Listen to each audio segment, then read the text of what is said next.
کیا آپ جانتے ہیں کہ باوضو رہنے کے کیا فوائد ہیں؟ وضو سے متعلق جو باتیں آج سے 1400 برس پہلے ہمارے نبی کریم صلی اللہ علیہ وآلہ وسلم نے اپنے احادیث مبارکہ میں ارشاد فرمائی، آج کی جدید سائنس اس پر تحقیق کر کے نہ صرف اس کو منوعاً تسلیم کر رہی ہے، اس کے ساتھ ساتھ سائنس محمد کا پتہ بھی پوچھ رہی ہے۔ اسلام میں تمام تر عبادات کا انحصار طہارت اور پاکیزگی پر مبنی ہے۔ روح کے ساتھ ساتھ جسم کی طہارت بھی لازم و ملزوم ہے۔ وضو کی اہمیت کا اندازہ اس بات سے لگایا جا سکتا ہے کہ قرآن مجید میں اس کا واضح حکم ہے اور یہ وضاحت بھی موجود ہے کہ نماز کے لیے وضو شرط ہے۔ چنانچہ قرآن پاک میں ارشاد باری تعالیٰ ہے، اے لوگو جو ایمان لائے ہو، جب تم نماز کے لیے اٹھو تو چاہیے کہ اپنا منہ اور ہاتھ کونیوں تک دھو لو اور سروں پر ہاتھ پھیر لو اور پاؤں ٹخنوں تک دھو لیا کرو۔ نبی کریم حضرت محمد صلی اللہ علیہ وآلہ وسلم نے ارشاد فرمایا، میں قیامت کے روز اپنی امت کے لوگوں کو پہچان لوں گا۔ صحابہ اکرام نے پوچھا، یا رسول اللہ کیسے؟ تو آپ صلی اللہ علیہ وآلہ وسلم نے فرمایا، ایک پہچان یہ ہوگی، وضو کی وجہ سے میری امت کے ہاتھ اور چہرے جگمگا رہے ہوں گے۔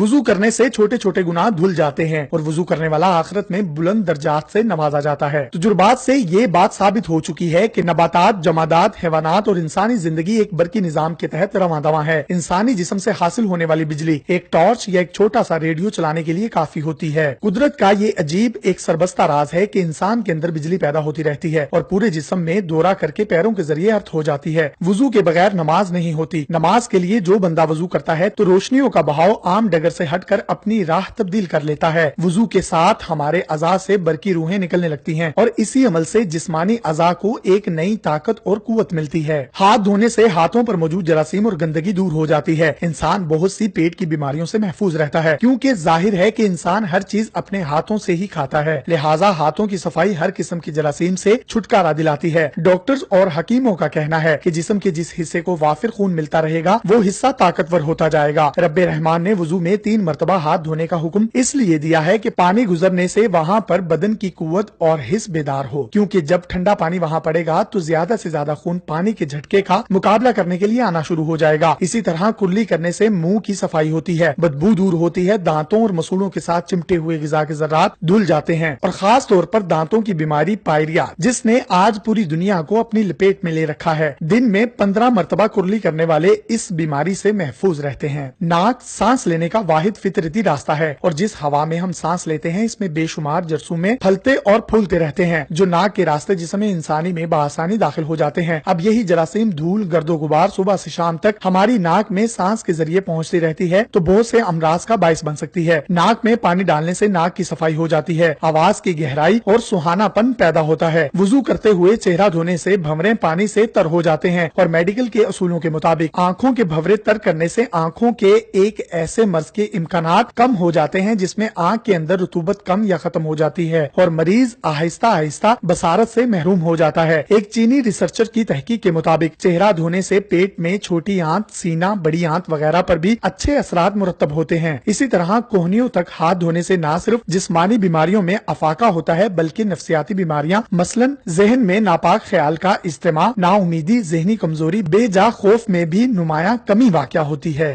سر کا مسح کرنا، سر پر گیلا ہاتھ پھیرنے سے بالوں پر چڑھا ہوا گرد و غبار صاف ہو جاتا ہے۔ یوں دن میں 5 مرتبہ دماغ کو ہلکی ٹھنڈک کا غسل دینے سے کھوپڑی کے اندر ڈھکے ہوئے دماغ کو سکون ملتا ہے۔ سر انسان کے تمام اعضاء میں نہ صرف زیادہ اہمیت رکھتا ہے بلکہ تمام افعال کا تعلق بھی دماغ سے ہی ہوتا ہے۔ سر کا مسح کرتے وقت شہادت کی انگلیاں گیلی کر کے کانوں میں ڈالتے ہیں جس سے کانوں کی صفائی ہوتی ہے اور سننے کی صلاحیت میں بھی اضافہ ہوتا ہے۔ کانوں کے پیچھے جو خالی جگہ ہوتی ہے جہاں بال نہیں ہوتے، اس حصے کو تر کرنے سے انسان نظر کی کمزوری سے محفوظ رہتا ہے۔ وضو سے گردن کا مسح کرنے سے جسم کو ایک خاص توانائی نصیب ہوتی ہے جس کا تعلق ریڑھ کی ہڈی کے اندر حرام مغز اور تمام جسمانی جوڑوں سے ہے۔ جب کوئی نمازی گردن کا مسح کرتا ہے تو ہاتھوں کے ذریعے برقی روح نکل کر رگے جان، جس کو شاہ رگ بھی کہتے ہیں، اور ریڑھ کی ہڈی سے گزرتے ہوئے جسم کے پورے اعصابی نظام کو توانائی بخشتی ہے۔ گردن اور کانوں کی پشت پر ٹھنڈا ہاتھ پھیرنے سے ان کے اعصاب مضبوط ہوتے ہیں اور تھکن دور ہوتی ہے، چونکہ انسان کے دماغ سے سگنل پورے جسم میں جاتے ہیں جس سے ہمارے تمام اعضاء کام کرتے ہیں، لہٰذا دماغ سے بہت سی باریک رگیں بن کر آ رہی ہوتی ہیں جو ہماری گردن کی پشت سے ہوتی ہوئی پورے جسم کو جاتی ہیں۔ چونکہ پاؤں اکثر ٹخنوں تک ننگے رہتے ہیں اور ان پر گرد و غبار پڑتا رہتا ہے، لہٰذا پاؤں دھونے سے پاؤں صاف ہو جاتے ہیں اور ان کا میل کچیل دور ہو جاتا ہے۔ ہتھیلیوں کی طرح پاؤں کے تلوں کا بھی تمام اعصاب پر، خاص طور پر پیٹ، مثانہ،